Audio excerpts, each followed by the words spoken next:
چلیے اب پتا چلا کہ یہ جو مسجد ہے اس کے آس پاس تاش کے پتے کھیلنے کی چیز نہیں ہے، اس کے آس پاس گانے بجانے کا وقت نہیں ہے. مسجد میں نماز ہو رہی ہو تو بھی اس کا ادب لازم ہے، اور مسجد میں تالا لگا ہوا ہے تو بھی اس کا ادب لازم ہے. کیوں؟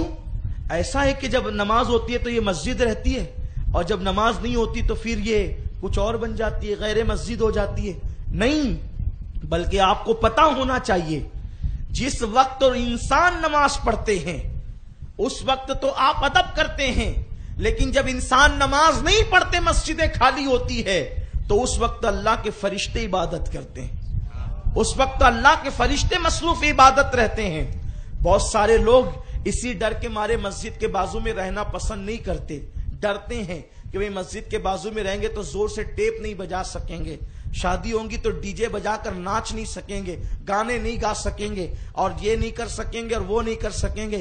یاد رکھنا، جو لوگ مسجد کے پڑوس میں رہتے ہیں قیامت کے دن اگر انہوں نے مسجد کا حق ادا کیا ہوگا تو مسجد ان لوگوں کی سفارش کرے گی، اللہ یہ میرا پڑوسی تھا تو دنیا میں میرا پڑوسی تھا تو جنت میں بھی میرا پڑوسی بننا چاہیے. اللہ فرمائے گا جا میں تیری سفارش کو قبول کرتا ہوں اور جنت میں بھی میں اس کو تیرا پڑوسی بناؤں گا. میرے پیارے آقا علیہ السلام کے پیارے دیوانوں، مگر کون لوگ؟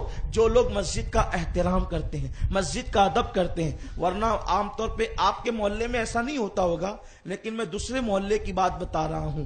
اب آپ کے یہاں میں آتا جاتا بھی نہیں ہوں زیادہ، تو مجھے نہیں پتا ہے کہ یہاں کیا کیا ہوتا ہے. لوگ کیا کرتے ہیں، اپنی بکری لا کر کے باندھ دیں گے مسجد کے کھوٹے سے، اپنی بھینس لا کے باندھ دیں گے مسجد کے کھوٹے سے. اب وہ پیشاب کر رہی ہے، پاخانہ کر رہی ہے، گندگی کر رہی ہے، اور صفائی کون کرے گا؟ بانگی کرے گا صفائی. مسلمان، مالے گاؤں کے مسلمان اس قدر بے غیرتی کے ساتھ مؤذن کو پکارتے ہیں، کرے بنگیا، کبے بنگیا، اس طریقے سے بولتے ہیں. کوئی بولتا ہے بانگی، یہ حال ہے. لیکن جس کو تو بنگیا اور بانگی بولتے ہو اس کا مرتبہ کیا ہے اللہ کی بارگاہ میں تمہیں پتا ہے؟ وہ نائب بلال حبشی ہے، وہ نائب بلال حبشی ہے. اور کل قیامت کے دن جب لوگ نفسی نفسی کریں گے اور لوگ پیدل چلیں گے قیامت کے دن، اس وقت جس کو تم بنگیا کہتے تھے حقارت سے، وہ مؤذن اونٹنی پر بیٹھ کر اذان دیتے ہوئے قیامت کے دن آئیں گے اور ان کی گردنیں فخر سے اونچی ہو جائے گی. لوگ کہیں گے یہ کون ہیں؟ سب نفسی نفسی کہتے ہیں اور یہ اذان دیتے ہوئے آ رہے ہیں. تو اس وقت لوگ کہیں گے نہیں دیکھتے آگے آگے بلال ہے اور پیچھے پیچھے مسجد کے مؤذن ہے جو اللہ کی رضا کے لیے اذان دیا کرتے تھے. طہارت کے ڈھیلے مؤذن دھوئے، بیت الخلا مؤذن دھوئے، مسجد کی صفائی مؤذن کرے. پھر بھی تھوڑا سا تنکا رہ جائے تو میری قوم کہے بانگی کو پھکٹ کے پیسے دیتے ہیں، بہت زیادہ چڑھ گیا ہے، صحیح سے صفائی نہیں کرتا، یہ سب چٹائی پہ دھول ہے. جمعہ کے دن 2 رکعت پڑھنے کے لیے آتے ہیں اور امام اور مؤذن پہ ظلم ڈھاتے ہیں. امام کی 50 برائیاں، مؤذن کی 150 برائیاں، لیکن اپنی برائی کسی کو نظر نہیں آتی. 5 منٹ بیان زیادہ ہو گیا تو پورے ہفتے بھر اس پہ زگزگ چلتی ہے. ایک دن امام فجر میں نہیں آیا تو پورے ہفتے بھر اس پہ ڈسکس ہوتی ہے. امام کو فجر میں آنا چاہیے، میں امام کی جھوٹی وکالت نہیں کر رہا ہوں. فجر میں امام کو کیا ساری دنیا کو آنا چاہیے؟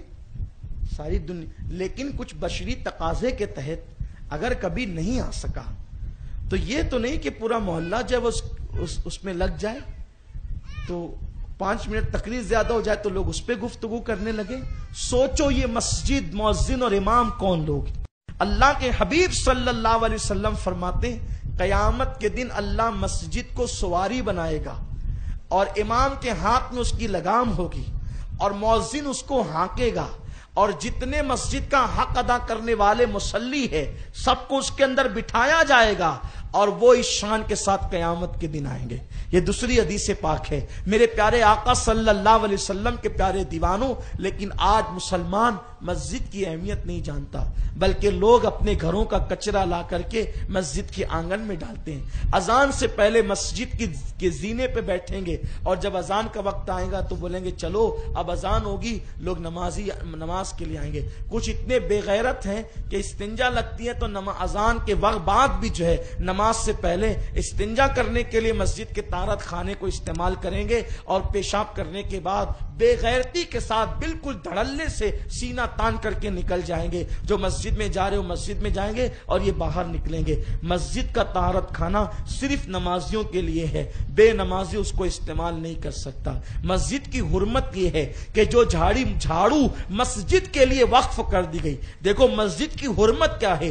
جو جھاڑو مسجد کے لیے وقف کر دی گئی وہ جھاڑو آنگن کے لیے استعمال نہیں کی جا سکتی. مسجد کی حرمت یہ ہے جو چراغ مسجد کے لیے وقف کر دیا گیا وہ چراغ کسی اور کے گھر میں روشن نہیں کیا جا سکتا. میرے پیارے آقا صلی اللہ علیہ وسلم کے پیارے دیوانوں، مسجد کی حرمت یہ ہے کہ اگر مسجد میں کوئی چیز گم ہو جائے تو اس کو ڈھونڈنا واویلا کرنا جائز نہیں ہے. یعنی اگر کسی کی چپل گم ہو جائے تو آپ اس طریقے سے ڈھونڈے کہ میری چپل میری چپل میری چپل.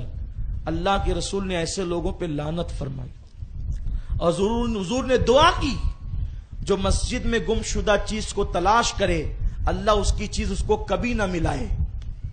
اللہ اس کو اس کی چیز کبھی نہ ملائے. کیوں؟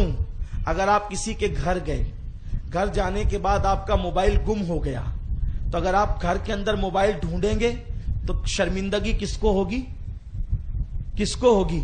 گھر والے کو ہوگی کہ میرے گھر میں اس کا موبائل گم ہو گیا. اللہ اکبر. مسجد کی حرمت اور عظمت یہ ہے اگر اللہ کے گھر میں کوئی چیز گم ہو جائے تو اس کو ڈھونڈنے کی اجازت نہیں دی گئی. آس پاس دیکھ لیں، جہاں رکھی تھی دیکھ لیں، خاموشی سے نہیں ملتی ہے چپ چاپ چلے جائیں، ڈھونڈنے کی ضرورت نہیں. اگر ڈھونڈو گے تو رسول پاک واویلا کرو گے، مسجد بدنام ہوگی، مسجد کی عظمت بدنام ہوگی، مسجد کی حرمت پہ لوگ دھبا لگانے کی کوشش کریں گے. تو اللہ کے رسول فرماتے ہیں مسجد میں چیزوں کو ڈھونڈنے کے واویلا کرنے والوں پر اللہ کی لعنت ہو، رسول اور فرشتوں کی لعنت ہو. اور ارشاد فرمایا کہ جو مسجدوں کے اندر گم شدہ چیزوں کو ڈھونڈے اللہ ان کی وہ چیز ان کو کبھی نہ ملائے. لیکن اگر کوئی بندہ مسجد میں کوئی چیز گم ہو گئی، جہاں رکھی تھی وہاں چپکے سے دیکھ لیا، نہیں ملی تو خاموشی سے نکل گیا، اللہ اس سے بہتر چیز اس کو عطا فرمائے گا.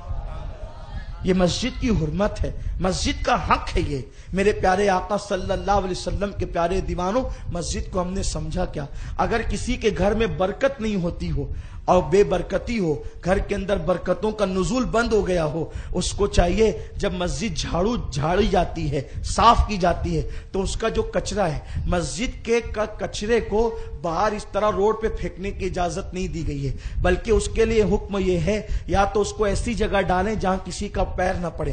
بتائیں جب مسجد کے کچرے کی یہ شان ہے تو مسجد کے ممبر کی شان کیا ہوگی، مسجد کے محراب کی شان کیا ہوگی، مسجد کی مینار کی شان کیا ہوگی. تو فرمایا گیا کہ اگر کسی کے گھر میں بے برکتی ہوتی ہو اور رحمتوں کا نزول نہ ہوتا ہو، وہ مسجد کا کچرا اپنے گھر میں لے جائے اور لے جا کر کے کسی